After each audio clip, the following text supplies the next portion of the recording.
Everyone, welcome to another episode of OAP 101. This one is all about how to ensure you stay fresh and credible.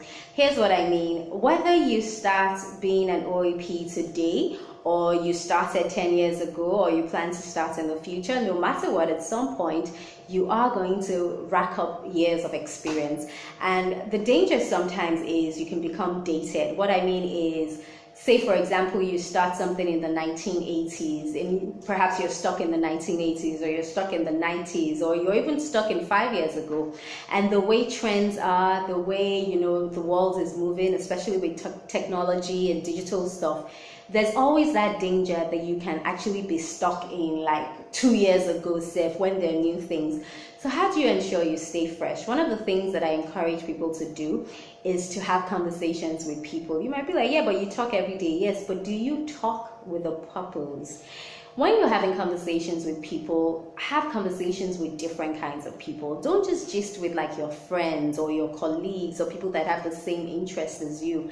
Gist with like, in fact, when you're gisting with your friends and your colleagues and whoever it is that you're hanging out with, strangers, acquaintances, a friend of a friend, gist with them not only to tell them about yourself, but to also find out what they like, what are they listening to, who are they interested in.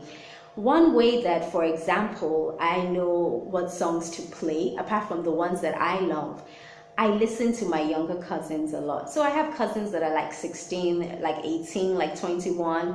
And, sometimes I'll ask them straight up, who are you guys loving now? And they'll give me a rundown of every artist and what they think about them. Or sometimes I'll say, what are you listening to? I listen to what they're listening to. And then I check like other things that are similar to it. And that way I'm able to stay fresh. So you need to have conversations with people from different aspects, You need to have conversations with people about faith, about politics, about current affairs, about life. Like, just talk to people, and don't just talk to one set of people. Talk to people who are your age, talk to people who are younger than you, talk to people who are older than you, because there's something to learn from everybody.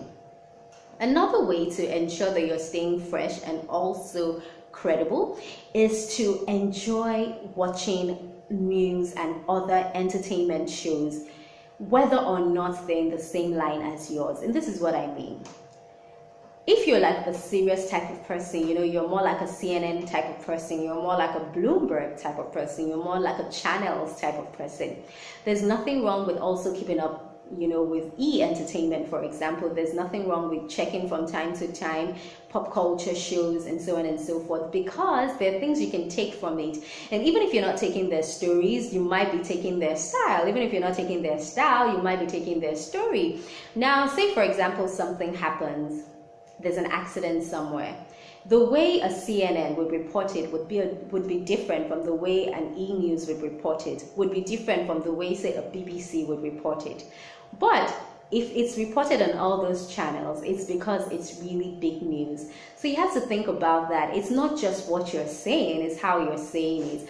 And don't feel like, oh, I'm so serious, so I'm only going to check out serious newspapers, serious podcasts. Once in a while, just go outside the sphere of what you do. And so keep up with other news sites.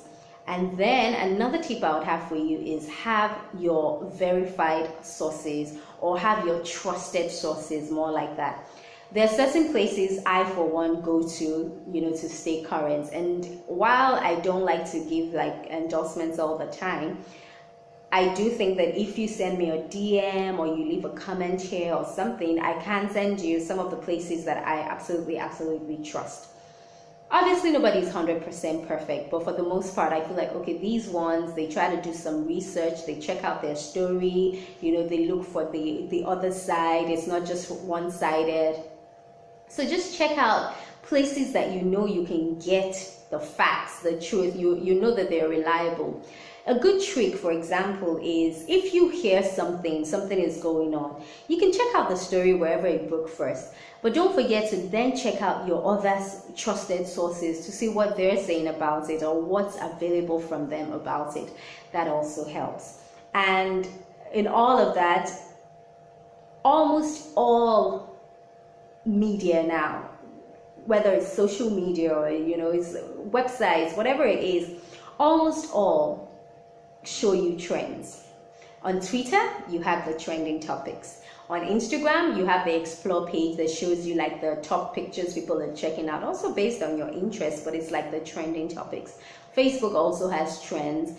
Google Plus has trends. A lot of these places have either trending hashtags or trending stories. So before you do your show, before you write your story, whenever you're feeling at a loss, for what to write, what to do, just check out what the trends are. It's a good trick, because sometimes like I'll be on my show and maybe I need like one more story. I just say, okay, what are people on Twitter talking about? And from there you actually have a story, because you can even check it out like, okay, why is this name trending? Let me see what's going on. And you never know where it will lead you. So watch out for trends. And trends can also be literally on your way to work. So say for example, you take public transportation to work, you're on a bus, you're in a keke. What are people talking about that day? Take the day the snake was trending, the snake that swallowed money at the JAMB office. Take that for example. There's no way you would have got into like a public bus or a public keke and you would not have heard people talking about it. So listen to what people are saying. That's how you know what's trending, and then you can stay fresh. But don't forget to also stay credible. This is OAP 101. Don't forget, we also have a podcast, and you can follow us on Instagram, the OAP 101. Until next time, my name is Tessin Buckner.